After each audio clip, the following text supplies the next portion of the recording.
I'm going to move on to the next headline, Chris, because Macy's is involved in this one also. But headline number 3 is that Toys R Us announced that they'll be putting a 20,000 square foot flagship store in the American Dream Mall in T minus, I think, 11 days. It is crazy. They are opening up mid-December. Yeah. They're taking another shot at opening a store in the US after its comeback plans were thwarted earlier this year due to the pandemic.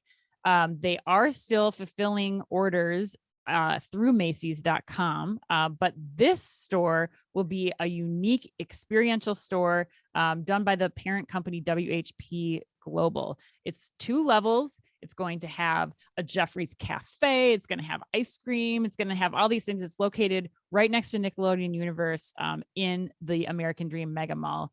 And as a note, the last 2 remaining Toys R Us stores in the US are closing in January as shopper visits in the mall are dropping off during the health crisis. So Chris, this is it. This is the one chance you have to go to a Toys R Us store. And it's a big.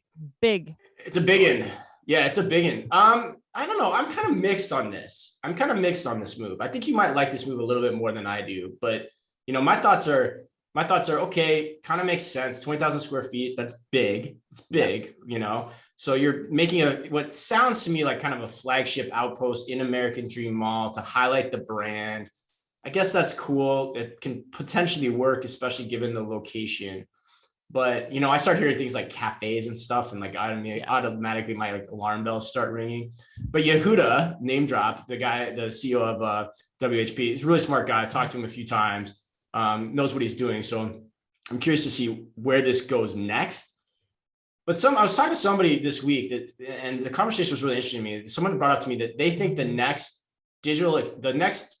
great toy retailer will actually be a digital first expression. And that the store will actually end up complementing that digital first expression. Which is really interesting to me to think about, because this doesn't do that. It doesn't look like it's taking this approach at all. In fact, the digital expressions with Macy's, which is a whole nother tangent we could get off on, which we won't. But I thought that was an interesting way to think about it. And I tend to agree with it, just given how the world plays out right now. And so that's why I'm a little mixed with this in terms of what long legs this has to stand on, going forward.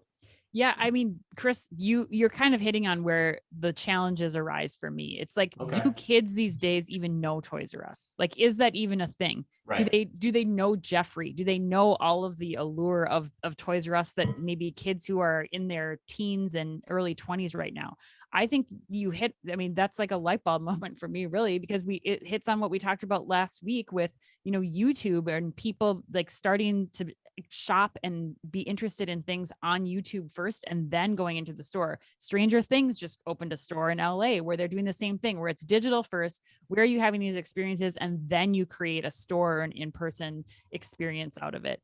I think that if it's going to make it anywhere, American Dream has to be the place where you're doing something like this that's experiential, coming right off of Nickelodeon Universe. Like, that is still a really cool experience. We just took our 11-year-old to the Mall of America for his birthday, and it is still a magical thing to be able to do.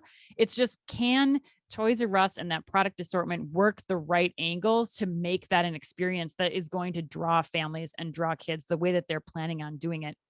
And finally, you're going to open in 11 days. You're opening this giant 2-story thing in 11 days. Seems really ambitious. Like, it seems really, really ambitious. I don't know that I want to launch like at the peak time and peak season, because if things aren't right, people aren't coming back. I'm sorry. Yeah, it seems a little, it also seems a little late in the planning would be my guess on that one. My hunch is people wanted to open it sooner, but yeah, I mean, you're right. It's a great location. It's, it could seemingly work based on where it is, but yeah, the question is, what happens next with it?